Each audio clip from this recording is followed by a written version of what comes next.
অশ্বিনের জায়গায় অস্ট্রেলিয়া সফরে যাওয়া হলো না ১৩ টেস্ট খেলা ভারতীয় স্পিনারের। কেন জানালেন রোহিত অশ্বিনের। হঠাৎ অবসরের ফলে ভারতীয় দলে একজন স্পিনার অলরাউন্ডার কমে যায়। সেই জায়গায় তনুষ কোটিয়ানকে দলে নেওয়া হয়।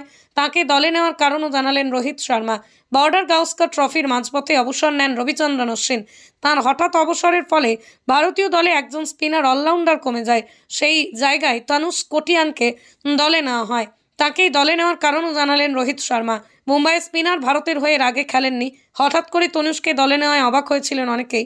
রোহিত মজা করে বলেন, তনুষ এখন ১ মাস আগে এসেছিল। কুলদীপের ভিসা আছে বলে মনে হয় না। আমরা এমন একজনকে চাইছিলাম যে তাড়াতাড়ি দলে যোগ দিতে পারবে। তনুষই একমাত্র তৈরি ছিল, এটা মজা করে বলছিলাম। রোহিতের সংযোজন, তনুষ অস্ট্রেলিয়ায় খেলেছে, ভালো ক্রিকেটার। গত ১-২ বছরে ঘরোয়া ক্রিকেটেও ভালো খেলেছে।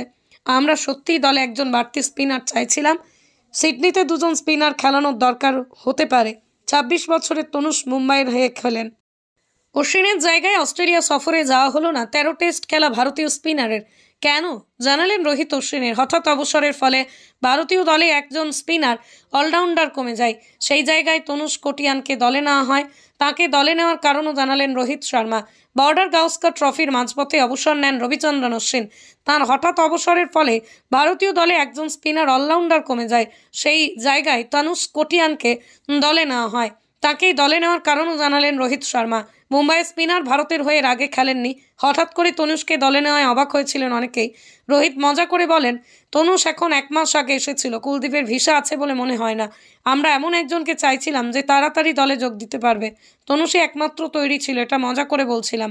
রোহিতের সংযোজন, তনুষ অস্ট্রেলিয়ায় খেলেছে, ভালো ক্রিকেটার। গত ১-২ বছরে ঘরোয়া ক্রিকেটেও ভালো খেলেছে। আমরা সত্যিই দলে একজন বাড়তি স্পিনার চাইছিলাম। সিডনিতে দুজন স্পিনার খেলানোর দরকার হতে পারে। ২৬ বছরের তনুষ মুম্বাইয়ের হয়ে খেলেন। অশ্বিনের জায়গায় অস্ট্রেলিয়া সফরে যাওয়া হলো না ১৩ টেস্ট খেলা ভারতীয় স্পিনারের। কেন জানালেন রোহিত অশ্বিনের। হঠাৎ অবসরের ফলে ভারতীয় দলে একজন স্পিনার অলরাউন্ডার কমে যায়। সেই জায়গায় তনুষ কোটিয়ানকে দলে নেওয়া হয়। তাকে দলে নেওয়ার কারণও জানালেন রোহিত শর্মা। বর্ডার গাওস্কর ট্রফির মাঝপথে অবসর নেন রবিচন্দ্রন অশ্বিন। তাঁর হঠাৎ অবসরের ফলে ভারতীয় দলে একজন স্পিনার অলরাউন্ডার কমে যায়। সেই জায়গায় তনুষ কোটিয়ানকে দলে নেওয়া হয়। তাকেই দলে নেওয়ার কারণও জানালেন রোহিত শর্মা। মুম্বাইয়ের স্পিনার ভারতের হয়ে এর আগে খেলেননি। হঠাৎ করে তনুষকে দলে নেওয়ায় অবাক হয়েছিলেন অনেকেই। রোহিত মজা করে বলেন, তনুষ এখন ১ মাস আগে এসেছিল। কুলদীপের ভিসা আছে বলে মনে হয় না। আমরা এমন একজনকে চাইছিলাম যে তাড়াতাড়ি দলে যোগ দিতে পারবে। তনুষই একমাত্র তৈরি ছিল, এটা মজা করে বলছিলাম। রোহিতের সংযোজন, তনুষ অস্ট্রেলিয়ায় খেলেছে, ভালো ক্রিকেটার। গত ১-২ বছরে ঘরোয়া ক্রিকেটেও ভালো খেলেছে। আমরা সত্যিই দলে একজন বাড়তি স্পিনার চাইছিলাম। সিডনিতে দুজন স্পিনার খেলানোর দরকার হতে পারে। ২৬ বছরের তনুষ মুম্বাইয়ের হয়ে খেলেন।